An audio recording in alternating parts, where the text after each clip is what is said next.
Welcome, everyone. Thank you so much for joining us for our Advocacy for Social Justice Talk Story series, where we try to explore organized efforts and mechanisms for social change. Today's talk is about intergenerational trauma in the Asian American and Pacific Islander community with Francis Joseph Gallego and moderated by myself.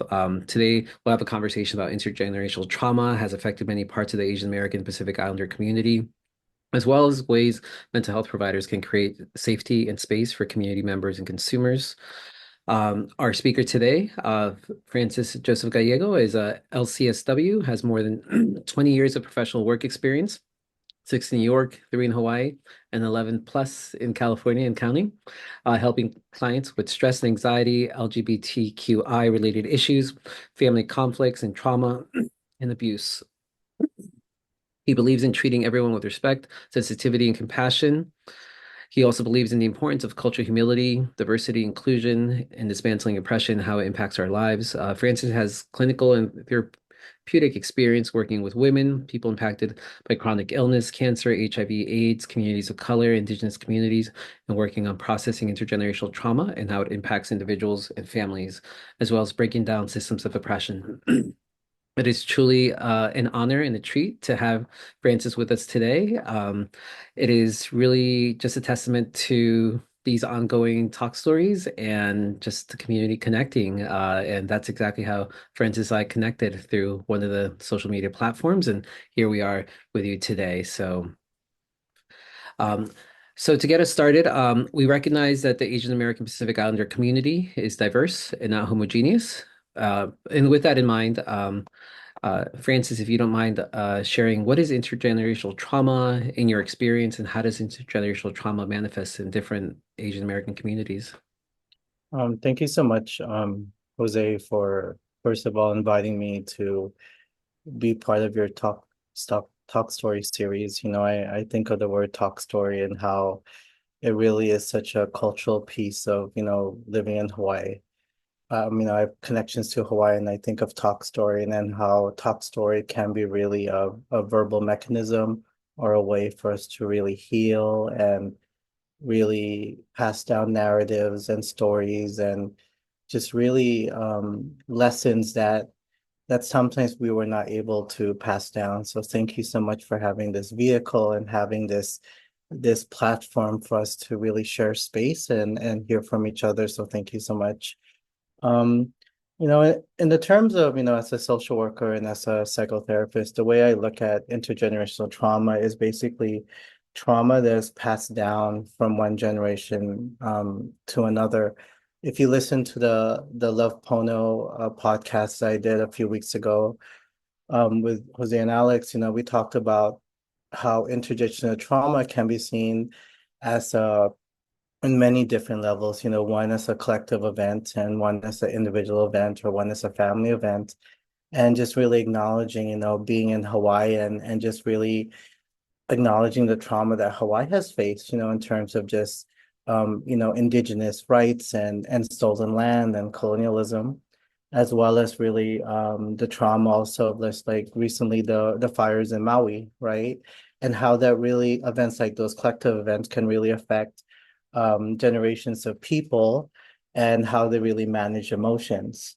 And also individually, how we look at ourselves, as a psychotherapist, I really think of emotions of what we learn, what are passed down, and what we also learn through development into childhood. And sometimes these emotions and these wounds that we carry are not necessarily start with us. It can start from dad, mom, grandma, grandpa, these caregivers. And also knowing these wounds can be seen as something that's either collective, right, or individualized. And looking at, like you mentioned, the diversity of the Asian Pacific Islander community, we're so diverse. We go as far as they say Turkey to Palestine to Japan and China and to the Pacific Islands from Micronesia to Melanesia, and to Polynesia, and just really the diversity in terms of really culture and language, and also how all these very individual cultures and language really look at emotion, how we look at emotions, how we look at processing emotions, how we look at processing safety. how sometimes due to the different ways we may look at gender or sexual identity or how religion or colonization has impacted these different cultures, how it may have been safer or not safer to talk about these things, and how all these different things has really impacted our ancestors in terms of how they felt safe. So that's the way I sometimes look at the way how it impacts different generations. For example, if we had like a great grandparent who went through a really collective event, right? A really traumatic collective event. Like, I know you did a really great talk a few weeks ago on the bombing of Hiroshima. If they went through something like that and they had to survive something that catalytic, like how that really has affected the way maybe them being in survival mode that a lot of people of color are in, just kind of this hypervigilance, how that really may have affected the way they process emotions or pass down emotions, and how that can then pass down to great grandpa, great grandma's kids and their grandkids and to the present person, how that can have led to like just really inability to feel safe in different places. And I think those are things to kind of think about too, because, thinking about also, we've talked about this too, like being, when different generations really, or different really big communities really get impacted by collective trauma, like genocide, like what's happening in Palestine, or like stolen land, like what happened in Hawaii, right? Like how like the native population, it really impacts really the trust or distrust they have with different communities and how they access different systems that may be available. So those are things to really keep in mind in terms, especially as providers, especially as allies, especially as community members, like the word trauma and how it really impacts the way we really look in terms of providing safety and space for the people around us. So that's one thing I really think about. No, thank you. Thank you so much. It's fascinating how, talking about the atomic bomb survivor, especially being in August, which is the 79th anniversary of the atomic bombing. I just reflect upon what I've been learning, and many times as a form of coping, we hold on to certain routines to as a form of self-care. There was this one about, he journaled for during that whole time, and even if it had people ask like, how was he journaling even after like walking into the atomic center and the days afterward, and I think if anything, it was more of a sense of healing, a way of like escape. That routine helped him during those traumatic experiences. So if you don't mind sharing, as a social worker, you've worked with a wide cross-section of Asian American Pacific Islanders, including people from different generations. How does the experience of generational trauma vary between people of different generations? Yeah.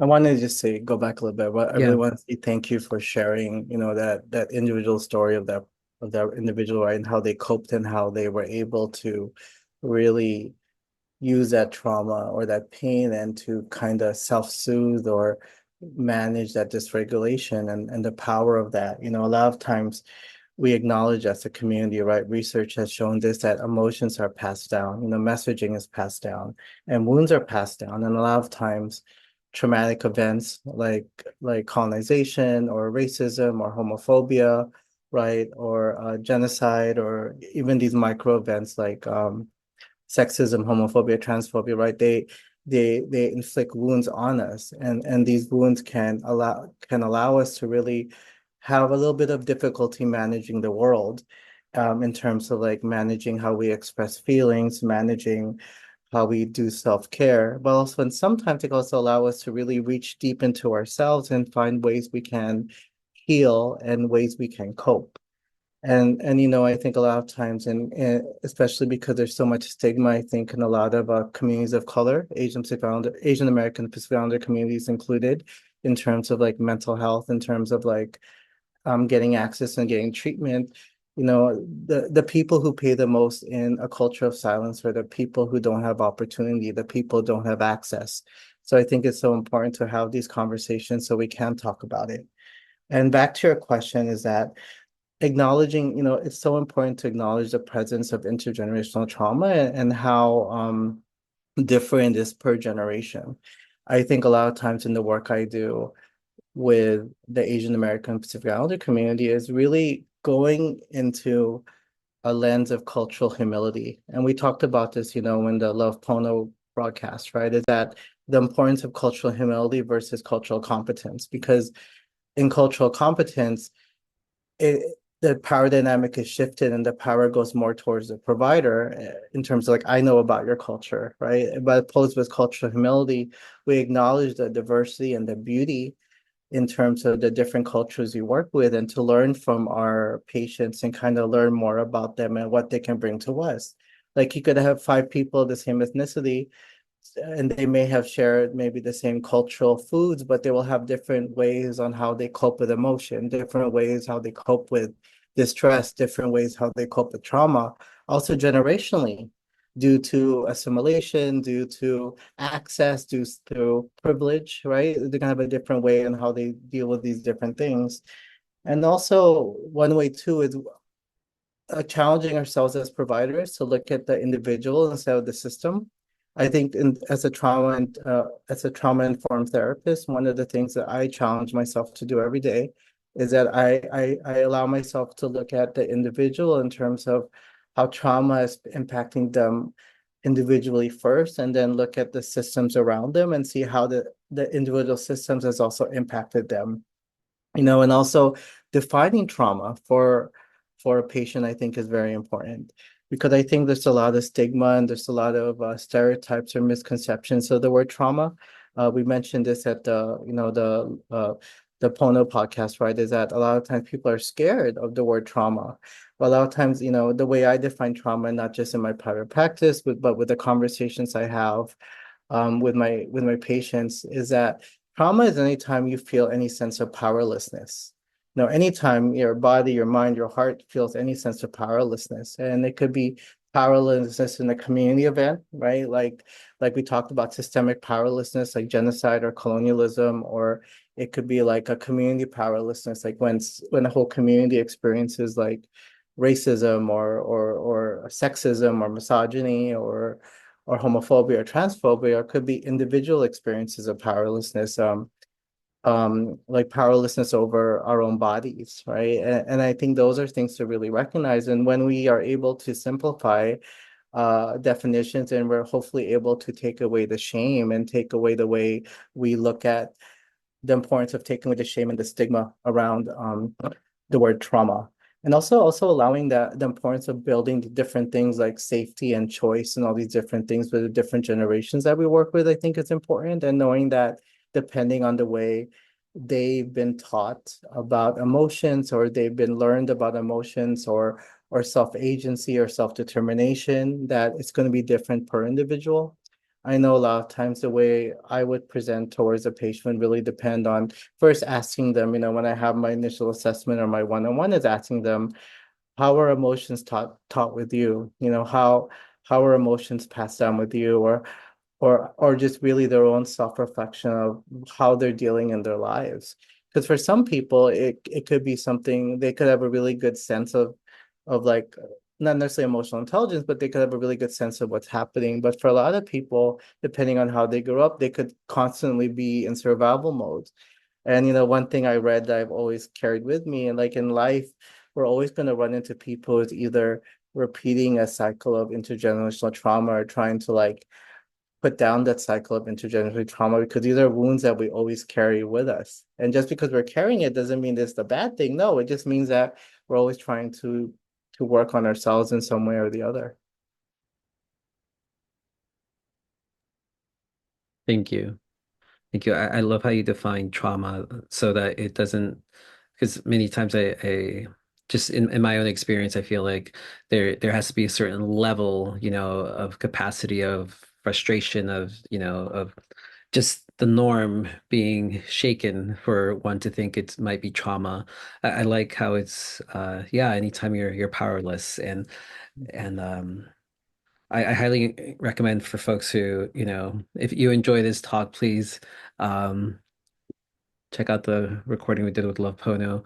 We could go a little more in depth as well. But yeah, I think sometimes we excuse it's almost like we're excusing trauma by discomfort, by the fact that I have it in my mind as like there has to be a certain caliber of frustration or anger or to be considered trauma. And I think you bring up a really good conversation about the cycle of oppression, the cycle of trauma continues onward and onward. Mhm. Yeah, I mean, it's true. I think, I think just looking at the news and looking at what's happening in the world is not easy. A lot of times self-care is different for a lot of people. I think self-care for marginalized groups, I think if you don't belong to the white male majority, it's going to be kind of a different experience in terms of how we manage self-care. Also, historically, if a culture or a community has been historically been oppressed, right? There's going to be this sense of like, how has self-esteem been impacted? How has self-determination been impacted? How has sense of self been impacted? If historically a community or a population has been told time and time again that they don't belong or they don't deserve to be there, or if resources are not available. Like I shared at La Pona, I worked at Waianae for a few years, and I saw how resources were different for the Native Hawaiian population versus other communities. And I see it now. I think if we look at the news and we see how even in our backyard, right, how healthcare is an issue in our country or reproductive rights. And every 4 years, it seems like our individual rights are always on the table. And to me, that's more of a systemic issue than a political person issue, right? I think systemically we as a country need to challenge ourselves to really do better, because it's exhausting that every 4 years we have our someone's individual rights like reproduction or the right to marry or fair housing or healthcare is always going to be on the table. I mean, systemically, it should be a right, in my personal opinion, because I think the way that access and the way that the inability to access something also can be a trauma, because if you have a community that isn't able to access certain systems of like housing or health, they're going to continue to feel that they don't belong. And it's going to lead to different things like food insecurity or health insecurity or race-based trauma. Race-based trauma is real. I think being able to know that when when communities experience like prejudice or racism or depression, it does have research has shown it does have a high impact on health, on accessing different things, right? On the way we look at ourselves, like racism, oppression, police brutality. All these things have a lasting effect on among people of color. And it's a cycle of that intergenerational trauma that continues to be perpetuated when that cycle is based on either white supremacy or not being inclusive to different voices or different things that need to shift the power dynamic a little bit. And also like looking at the API community, like how intergenerational trauma has affected us in different ways. Like a lot of times if trauma makes us feel powerlessness, how do you want to find more power? And sometimes we may try to find power in healthy ways, like substance use. I know in Hawaii, like meth or ice is such a big thing, right? When I used to do these assessments working for Waianae Comprehensive, a lot of times it's because a lot of the Native Hawaiian population didn't feel like they had any power, and it could be stemmed from like a historical perspective, not feeling or feeling their land was stolen, or even knowing that their resources were very limited. A lot of times it's about that self-medication or self-coping. I've seen it also more in my research. Like if you look at a child, and if a child is raised in an environment in which he or she is not loved, or he or she is not there's no healthy attachment, right? When they become adult, the majority of the time that child is going to recreate the emotions.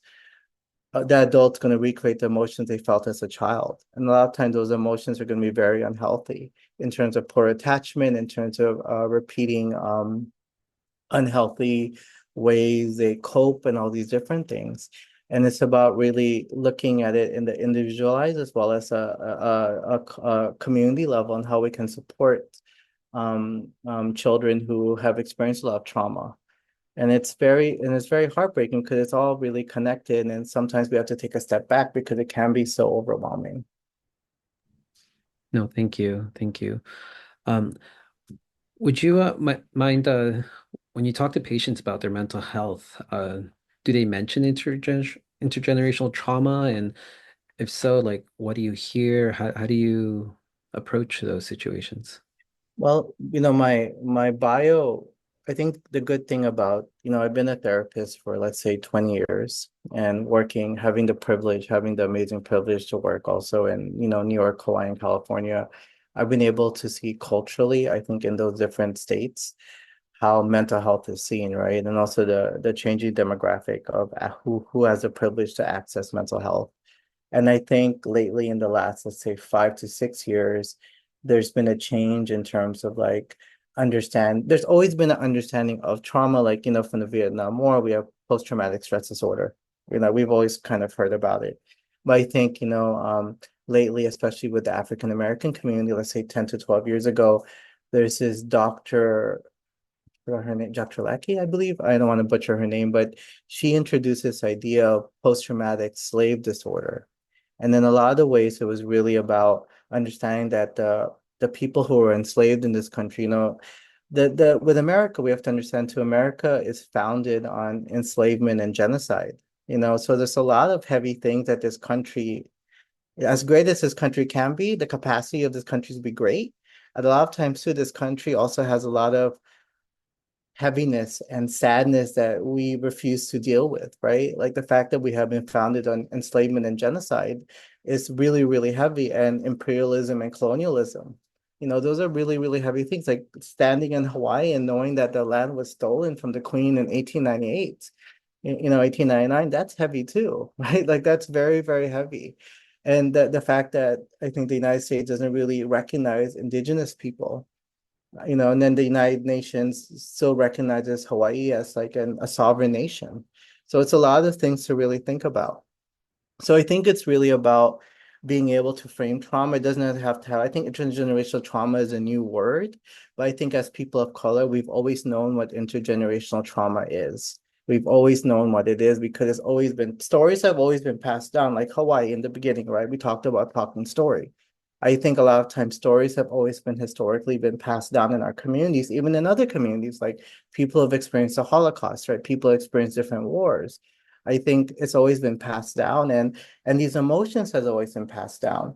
Like I've seen it in my patients, like for example, like I have grandparents who survived the war, right? So I remember growing up, there would be a lot of hoarding, right? Because that hoarding is a sense of survival, because there's a fear of things will be taken away. So what can I do to make sure things are not taken away?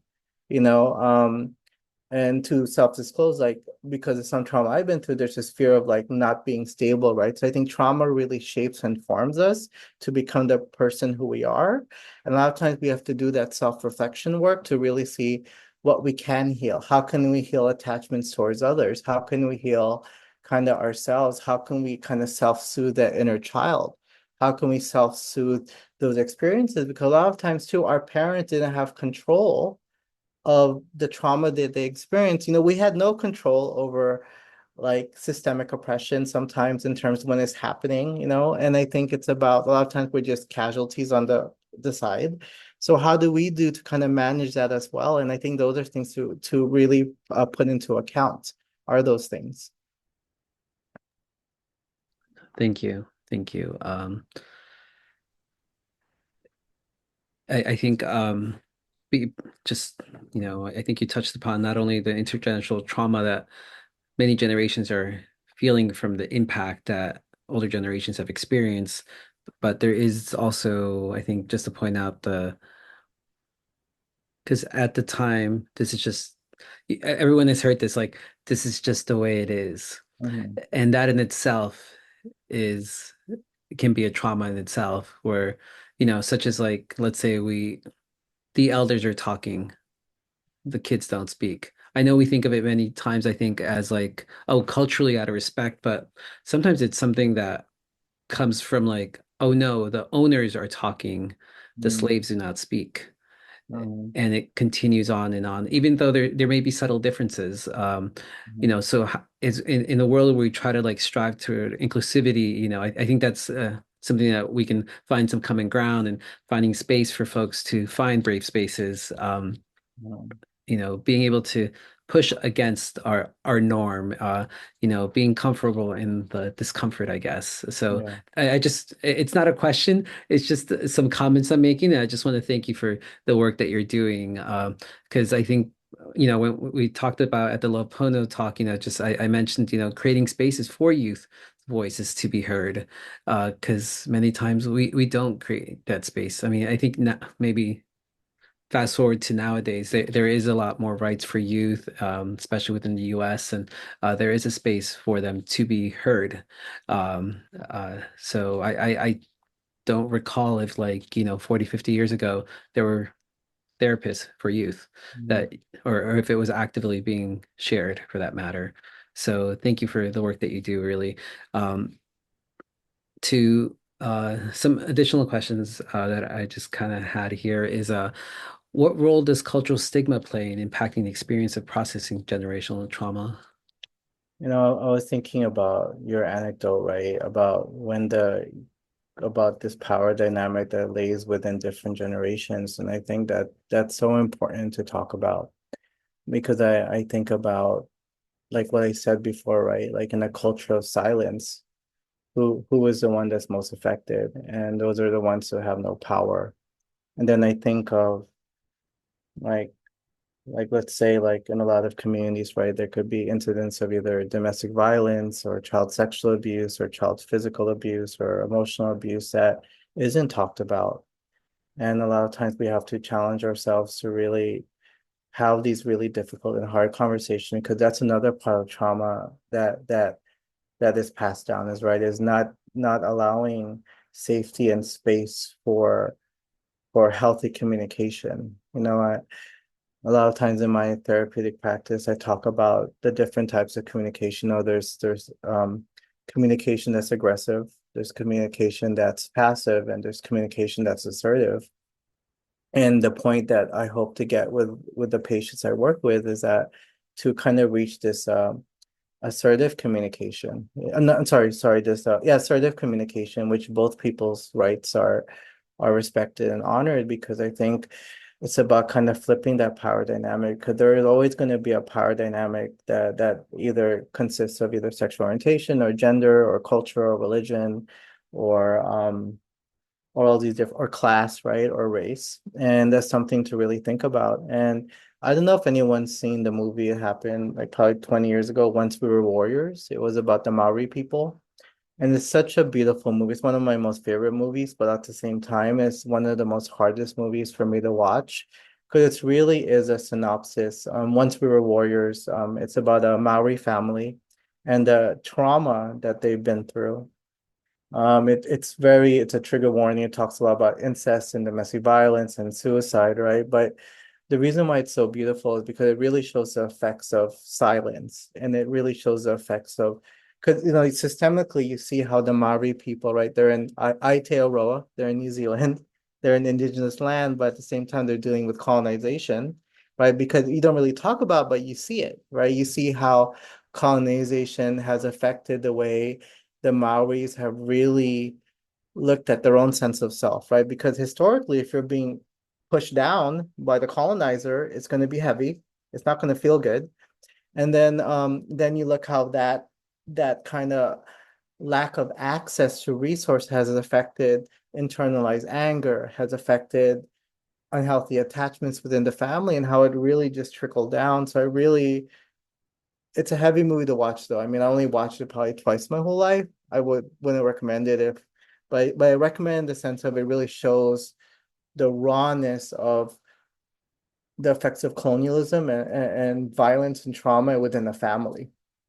And these are discussions because a lot of times, people think of like there's this perfectionism, I think, that culturally, I think, especially in, let's say, the Asian American community, in which everything has to be perfect, right? But I think the thing sometimes we have to dig deep and kind of look into our own wound and see how we can heal.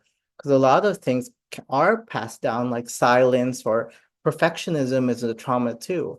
Perfectionism, because a lot of times trauma forces us to be perfect. And a lot of times we have to kind of put that down and say, we're not made to be perfect. There's one thing I really read. There's this person I follow on Instagram. She forms this Black African American Black liturgies, and she wrote something one that really stuck with me that I share with my patients is that, we're not made to be perfect. We're made to be loved. And that's something I always share with my patients because we are made to be loved. We're not made to be perfect because perfection is a sign of trauma. A lot of times when children grow up in spaces, right, where they're forced to be hypervigilant or they're forced to not feel safe, a lot of times they're going to act out in different ways. And one way is to make sure everything is perfect because they never want to feel that pain again.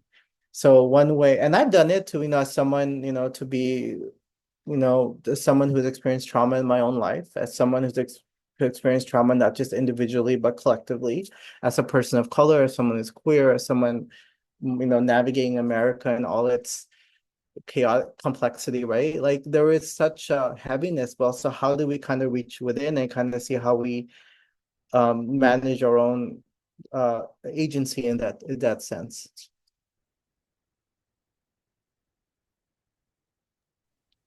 Thank you.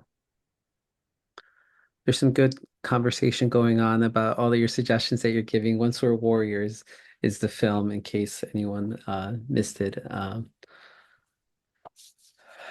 How how do you go about acknowledging the presence or possible presence of intergenerational trauma in your work with Asian Americans and Pacific Islanders?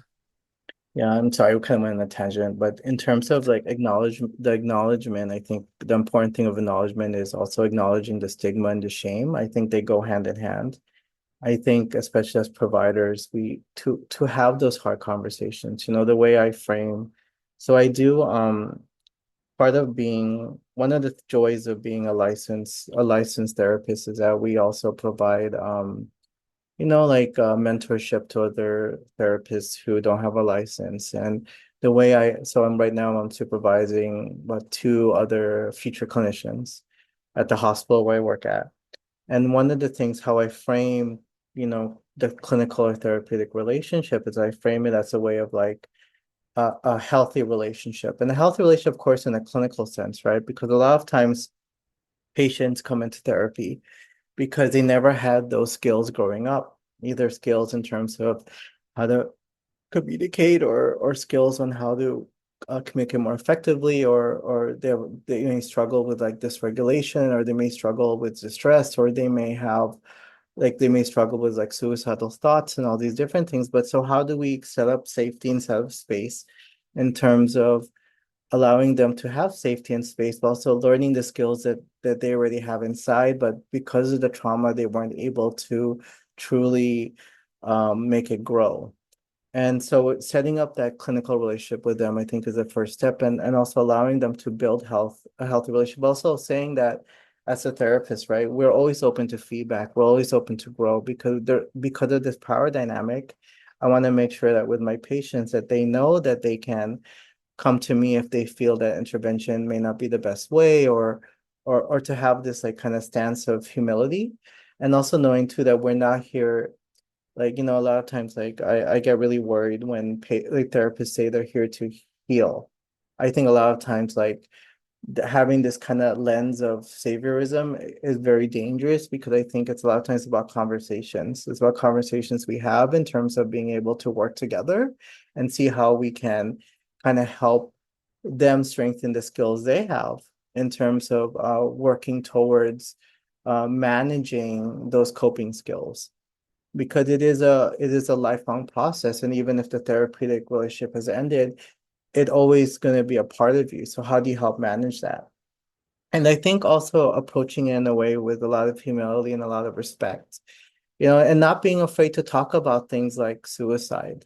I think a lot of times when as providers, we're so scared to talk about suicide or talk about death or talk about or when a patient shares something with us, like we may get really triggered. So it's really important to really be mindful of ourselves and for us to also do our own work, because a lot of times we may have our own experiences that, the beauty about clinical work, the beauty of mental health is that a lot of times it brings in people who have survived a lot of things that can be difficult, right? But a lot of times too is when we survive these things, it's also important to have our own support systems and doing that self-care, that so when you work with patients that we're able to to to to know about our own reactions to our clients and our own reactions to ourselves, and to make sure we have those boundaries and to have those conversations. And if we don't know the answer, to also admit it to ourselves also.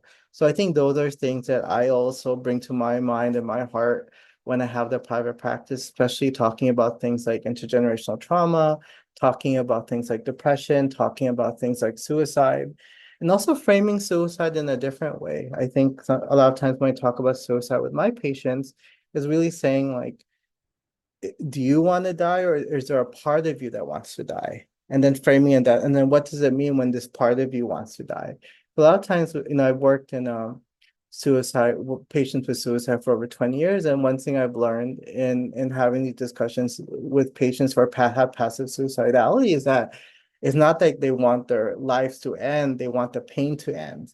And what does it mean when that pain ends? Because a lot of times too, sometimes if someone grows up, all they know is trauma, they don't know what to do when that thing shifts.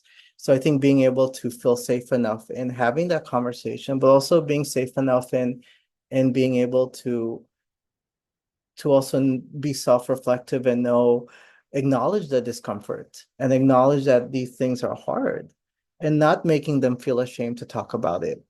A lot of times, shame is such a powerful thing, right? Stigma is such a powerful thing. A lot of times shame and stigma allows us to disconnect with ourselves and disconnect with our authenticity. And what I push for as a therapist, and even my own work of healing from trauma and all these different things, is that I strive to be a more authentic person. And I think a lot of time when there's shame, like shame of self or shame of who we are, it kind of allows us to feel more powerlessness or more disconnect with just really being mindful. And mindfulness is such an important tool to healing.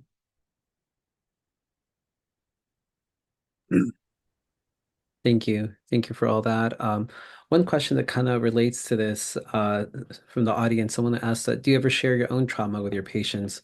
And as well as when would group therapy be recommended?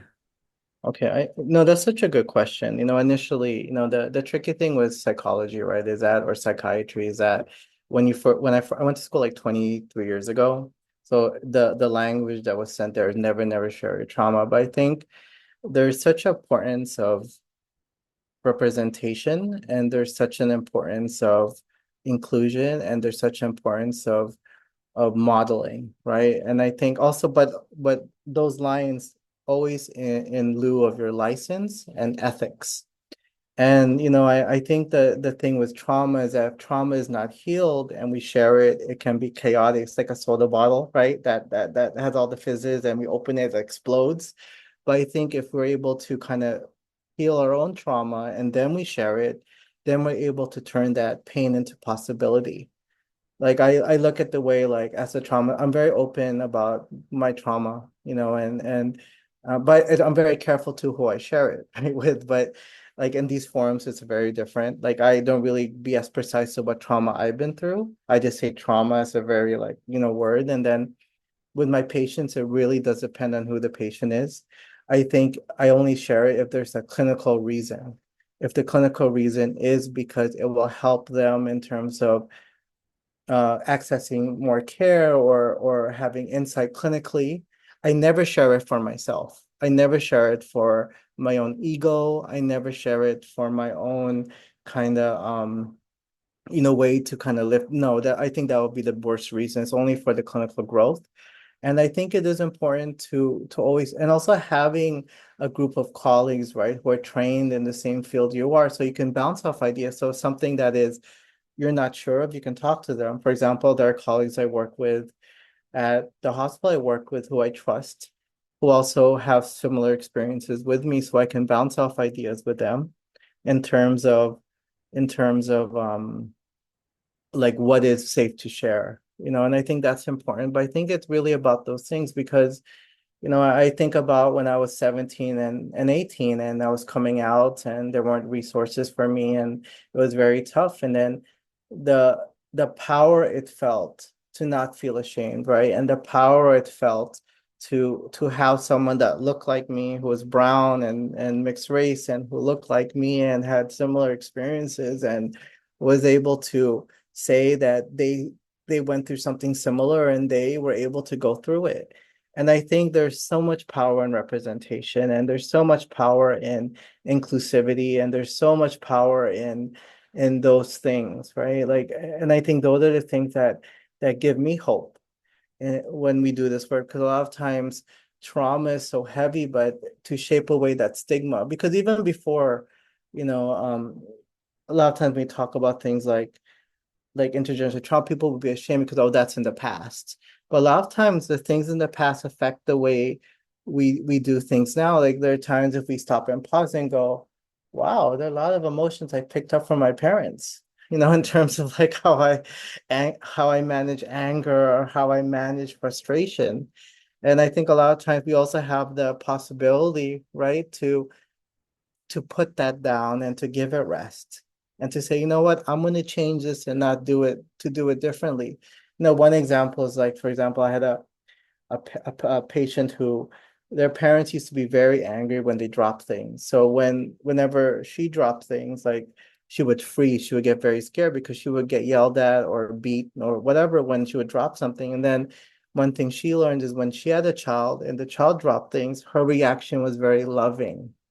So that's one way she broke into generational trauma, was to have a different emotional response. And I think we have to think about it that way too, is that it's a simple thing, is shifting the emotional response. Or if you had parents who were homophobic, right, and would say not that nice things about queer people or about trans people, when you're with your children, when you're with your ohana, right, like shifting the narrative and being more accepting and being more inclusive and saying loving things.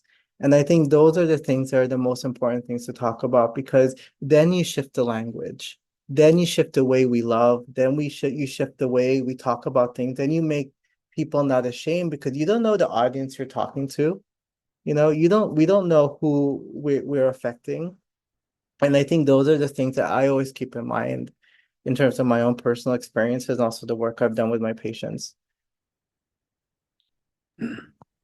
Thank you. Thank you so much. Yeah, I think providing that common ground or that bridge to connect with folks is so important.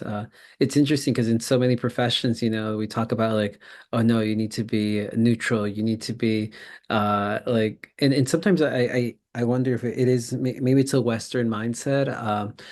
Where outside of the Western mindset, it's like, no, we need to build relationship first before we can start talking about business or we can start talking further. And I find myself even in the work that I do specifically, yeah, I mean, if anyone watches enough of these, you get to learn a little bit further about the layers of my own family and my life. And so I thank you. Thank you for being that connection for your patients and for the community. I think it's so important. Representation, the modeling is so key. Um, I just have to repeat, someone mentioned it already in the audience, but turning pain into possibility, that's so beautiful. So thank you for that. Oh. Um, just a couple more questions as we're heading along here. In practical terms, what would you recommend to be the first step toward addressing interracial trauma on a community level? I know you talked a little bit about, open lines of communication, building those bridges. Uh, Wondering if there's anything else you'd like It to would add to it that. would depend, like, if we look, let's say, nationally on a scale, right? Let's look at, let's say, Hawaii. I mean, even though I live in the continent now, I still am attached to like what's happening. We look at the way issues that affect the different populations. Like you look at the Maui fires and how it affected Maui and the neighboring islands, or you look at the issue of sovereignty and colonization and land back and equity and how it affects the native Kanaka population, right? I think really looking at trauma or looking at the issue of tourism, right, and how it can be really damaging to the local population, especially issues of access and all these different things. And I think is really about really the first thing I think is creating safety and space and having these conversations. I think that is really the first step in allowing safety and conversation and seeing what already is available. I think that is an important thing and not being scared to have these conversations. A lot of times people can be so scared to talk about it, or there is such a, I think one of the challenging things about I think American politics is that there's always a not politicization, but there's always a it's either there's always a demonization of something. And I think being able to have this conversation, especially in depending on the space you're at, like Hawaii is so diverse in terms of its history, but I think in order to move forward, we have to recognize every part of what we've been through, right? Not just all the dark parts, but every part of what we've been through. And I think that's very, very important. And I think also it depends on what trauma you want to address. I think things like what you do, Jose, is also very, and what Love Pona does is very also very important because it allows for conversation to happen. It allows for, okay, we're looking at these events in history, or we're looking at these challenges that communities face, and we're starting these conversations. And also, for example, like the fact that you're open enough to talk about the militarization of the Pacific Islands and how that affects islands like Saipan, Commonwealth of Northern Marianas, Tuvalu, like all these different things. I think that's so important because a lot of times, especially Hawaii being a military state, right? There's such a power dynamic in terms of like, okay, what's happening and why it's important to talk about these things, or having the safety to talk about a genocide, especially when, and I talked about this in La Pona, like being someone who's always been pro-indigenous rights, right? And being labeled as anti-Semitic when I'm not, right? But I think it's very important to talk about these things because then you're able to talk about the issue of like human rights and equity and why that's so important. So I think being able to have these conversations, having these safe spaces to talk about these things, especially when the political climate is changing. I mean, every 4 years, the hard thing about one of the most challenging things, and I talked about this living in this country, is that every 4 years our rights are up for grabs. And I think that is the thing that makes me the most challenged in terms of being a person of color, being queer, being just my identity and who I am, is that it's exhausting. It's like every 4 years, everything is politicized, from reproductive rights to gay marriage to immigration, and it's like for me, it's very frustrating. So I think being able to first start and have those conversations are important. Thank you. Thank you. Yeah, it's frustrating is a very kind way to put it. Um, it's yeah. One of the questions we have from our audience, how does religion play into intergenerational trauma? It can play a lot. I mean, Yeah. let me frame, I'm a very spiritual person.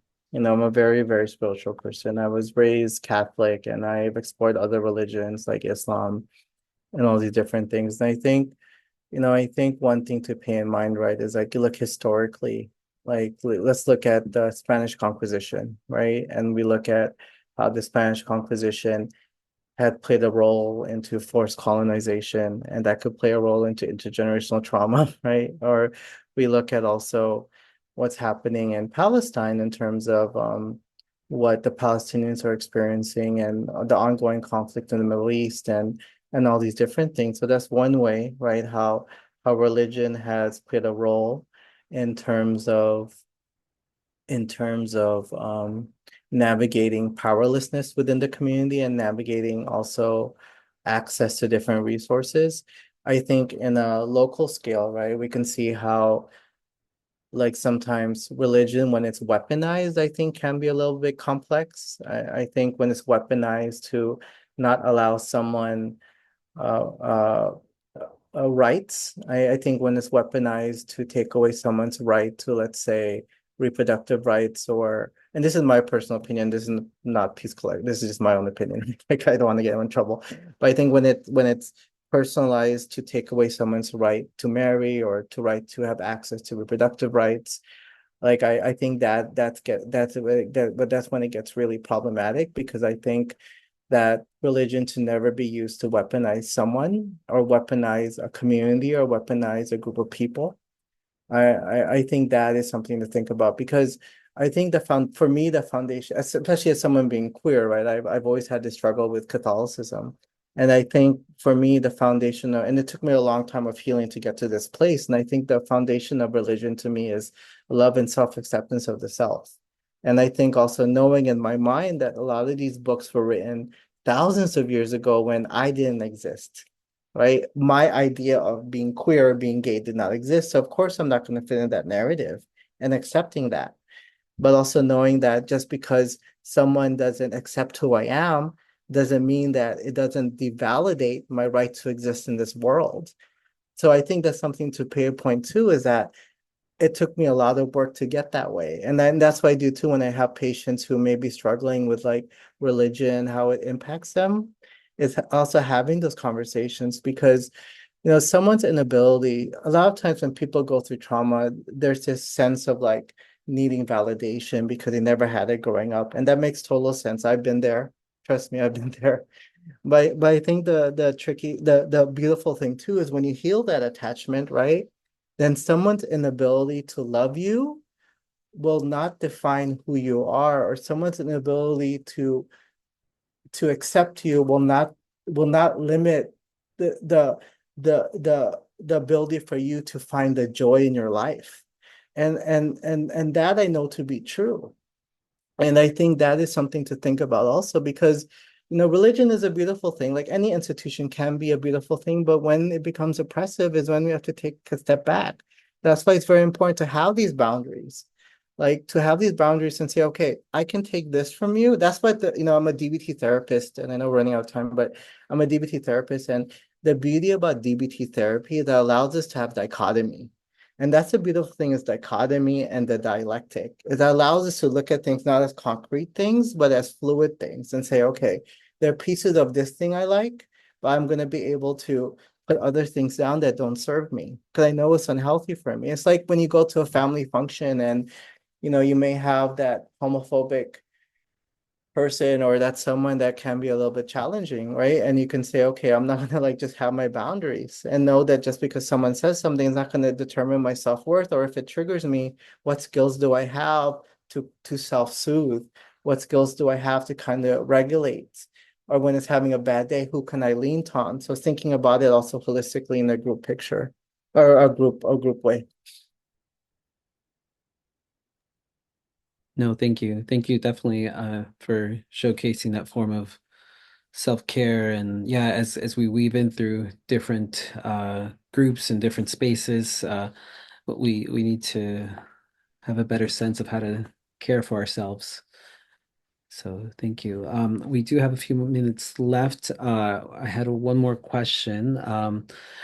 We know that having families involved in conversations about mental health and treatment is so important. What are some effective ways parents, caregivers can engage their children regarding intergenerational trauma? I think this is a very good question. I think I know that a lot of times it can be hard when you have a child, right, who's going through something and they feel alone and not having that support. So I know it's very important that when you have the family together, I think it'll really depend on who the therapist is, if it's a family therapist, but making sure also that that therapist and also is able to frame and to have that foundation to talk about these things that may be uncomfortable, but also knowing what is going to be talked about, right? Is it something as easy, not easy, but something as a little bit different, like how to communicate more effectively with each other, right? Or is it something as hard? Is it a secret that the family hasn't talked about that they need to talk about? So I think it's really about looking at it from that level and doing the initial assessment and taking it from there.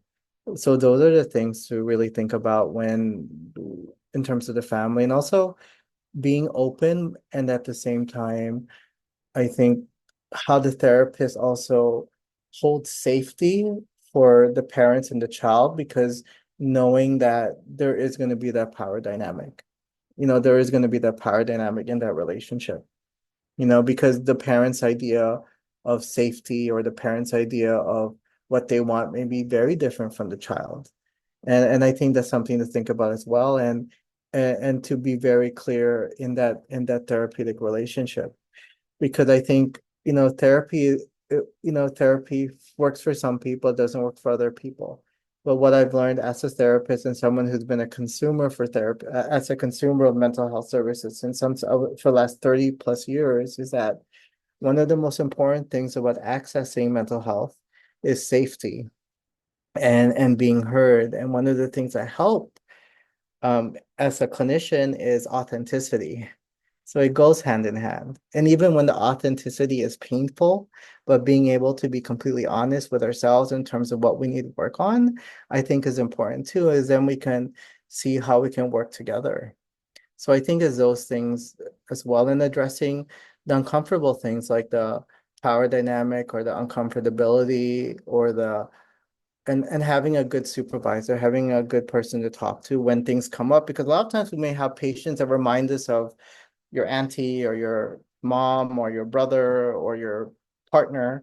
And those are things to bring up too, because when you're as a clinician going into these spaces, it's so important to really watch our reaction and make sure we don't have any implicit biases in that moment. And if we do, to address them in real time.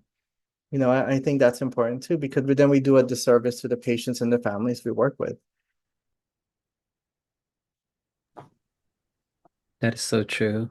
Thank you so much for all your wisdom and your insights into how and it's this honestly I this is an ongoing conversation we could definitely have but I appreciate you for your time, your wisdom, just for guiding us along during these difficult conversations, to say the least. And I think really what I take away is once more it's uh how do we develop those healthy positive relationships, and part of it's having keeping that dialogue, those conversations open, letting folks know that I'm here. I'm someone you can trust, rely on. And it's not just telling people that, it's something you have to earn. You have to show it, show that active listening, show, the acknowledging people's presence, for them being strong, brave enough to open up about whatever it may have been, and not making it about the I, but the we instead. And how can we move forward better as a family, as a community?